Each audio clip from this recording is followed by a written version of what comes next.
My name is Rosetta Bradner. My husband John and I, along with our 4 children, were farmers here in Plymouth. We moved here from New York in 1839, shortly after John and I were married. Now, just getting here was an adventure in and of itself. You see, for a long time, people didn't want to come to Michigan because it was simply too difficult to reach. Most people would have to travel overland through Ohio, through northeastern Ohio, where there was the Black Swamp. And most of the time it was just too difficult to get through it because it rained too much and then the roads would become impassable. And we thought of that. My name is Louis Cable, but everybody in town just calls me Toot. On account of for about 25 years or so, I played in and helped conduct the Plymouth Cornet Band. At least that's what we called it in the 80s and 90s. And early 99, my pa died. And I thought, it's time for a change into the guard. So I told my son Arthur it was his turn to step up. So he took over and he ran the band for a few years there till 03, 04, something like that.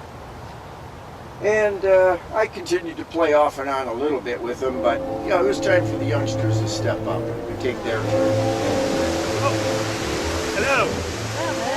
I was just practicing. I had a concert coming up, but I wanted to introduce myself to you. I'm Louis Cable, but my friends call me Toot. Now, I'm not trying to blow my own horn, but I was born right here in Plymouth Township in 1850.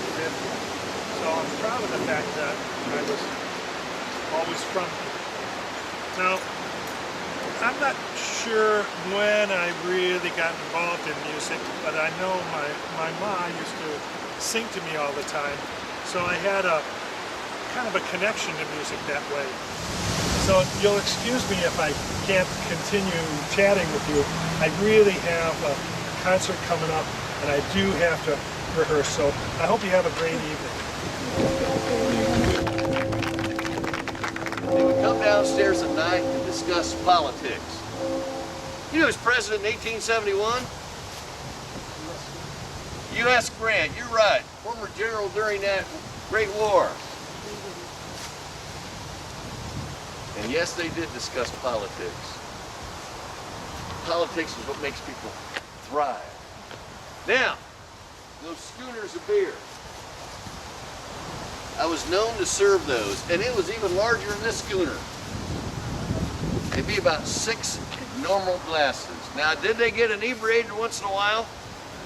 Yes, they did. But you know what? They forgot about the life working 12 to 16-hour days. My name is Fred Sampson. I was born 6 years before the start of the American Civil War in 1855. From there we moved into the town of Plymouth to Church Street, and I purchased a paper. It was called the Plymouth Mail. Now, that was on Penniman right across from the post office, and I believe the post office is now a market where you can buy goods. Shortly in between that period, I married my bride, Sophia. And soon after that, we had 2 young boys, Lawrence and Ralph. My name is Fred Sampson, and I'm an editor of what's known as the Plymouth Mail newspaper. Now, before I get talking about how boring being an editor is and that kind of life, I'm going to talk to you about myself, just so people understand who I am and why. At the time, I was very interested in journalism, and I wanted to understand more about it so I can do it in the future. I didn't last there very long, though. I would end up moving to a different newspaper company called the Toledo Blaze. Well, one, cooler name. Why not learn from them better? I ended up learning a lot from them, staying up there for about 3-4 years. Then, when I was 18, I came up to Adrian with my family, where I would take over their newspaper as an editor and owner of it. That was called the Journal. Now, it seems kind of odd. 18 years old, barely done any work as a journalist, and I'm in charge of one. I'm an editor of one. I think that's very impressive. I don't know too many people at that time who were an editor and owning their own newspaper company. Now, about a couple of years later, I would end up moving again to what's known as Blissfield, Michigan. That's south of Ann Arbor. Good evening.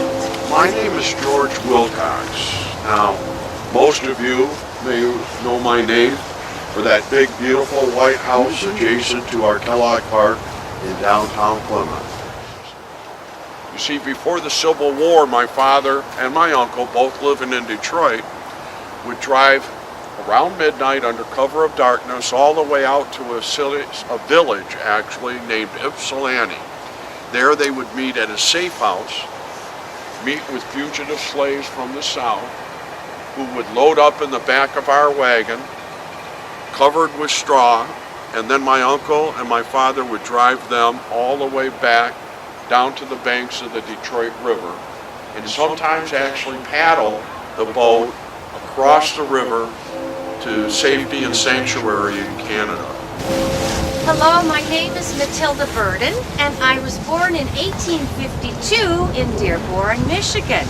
Now, at the very tender age of 17, I married the love of my life, Jonathan Burden, and we had 9 children. I told you he was the love of my life.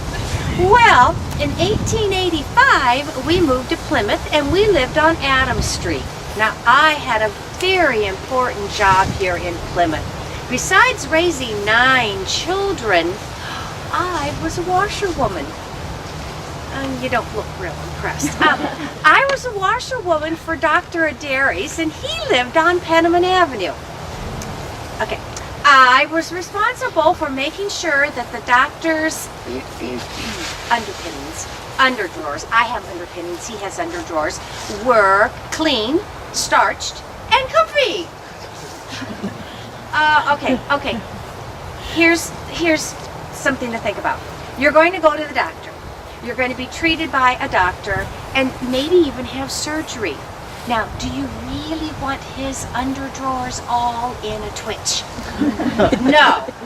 Now you see why I was important to the health of the people of Plymouth, Michigan. Yes, and this is how I did it.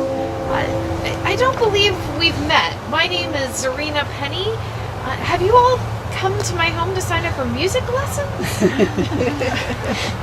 Okay, there seems to be some trepidation there a bit. Maybe if I share a little bit about my career. I have had a lifelong passion for entertaining. At the age of 10, I had a part in Mrs. Wiggs of Cabbage Patch. By the age of 14, I was elected the pianist for the Methodist Church here in Plymouth. Now, I've still played at the other churches as well, but at 14, I was voted the pianist for the church.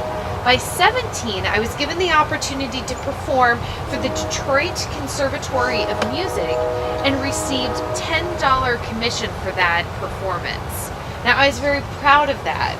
I was 17 years old, it was 1912, and I received $10 for that performance.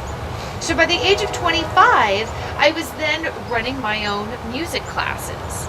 In my 30 plus years of teaching music, I have had a studio, I have taught all over Plymouth, and at this point I am running the lessons here out of my home. You don't have to worry if you decide to sign up for lessons with me. I was never married, so we're not going to have children come running through making noise in the middle of your lesson. Hello. I'm Clarence Hamilton. They brought me up here to the cemetery in 1902. Before that, I was what you might call an engineer. I'm not by formal training, but that's how I earned my living, by making things like windmills and guns. And an air gun for boys. This is an air gun that would shoot little metal pellets. Actually, what the pellets were was shotgun pellets, size double B, or BBs. They call them BBs. And eventually they called the guns BB guns. But I'm getting ahead of myself now. Anyhow, these things were selling like hotcakes. And Phil was making money hand over fist. Well, I looked at one of his guns and I thought, I can do better than that. Well, that's not totally true. What I really thought, if that jackass can get rich making money off a piece of junk like this, I can get twice as rich. And so I did. I designed an air rifle metal air rifle. I got a partner, and we started the Plymouth Air Rifle Company. And pretty soon we were making and selling as many air rifles as Phil Markham was. We were making good money. But that wasn't the end of the story, because, as I mentioned, I do love to have visitors. You can say anywhere you want. The reason I like to have visitors is that it gives me an opportunity to tell you exactly the impact I had on this fair city of Plymouth. Now, back in my heyday, if somebody showed you one of these, the first person they would think of was Clarence Hamilton, and that was me. And a couple railroads coming through, light manufacturing was starting to happen here. And I thought this would be a perfect place for me, Clarence Hamilton, inventor and engineer. I went downtown. There was a general store downtown, pretty busy one, by the way. It was owned by a gentleman by the name of Roswell Root. And we ended up calling him Ross. And I asked Roswell, by the way, downtown was like 3 buildings back then, okay? But I said, Mr. Root, can I open up a little area in your store and do a little work there? And he said, sure, Clarence. So I opened up a little area in the store, and I started repairing jewelry and watches. And you know, I did pretty good. I made a pretty good living for my wife and 2 children. But you know, I've never been the kind of person who kind of sits still and be content with what's going on. So I took a look around the whole community, and you know, back then Plymouth was all farmers. I mean, we're talking Canton, Northville. I mean, this was one huge farming community.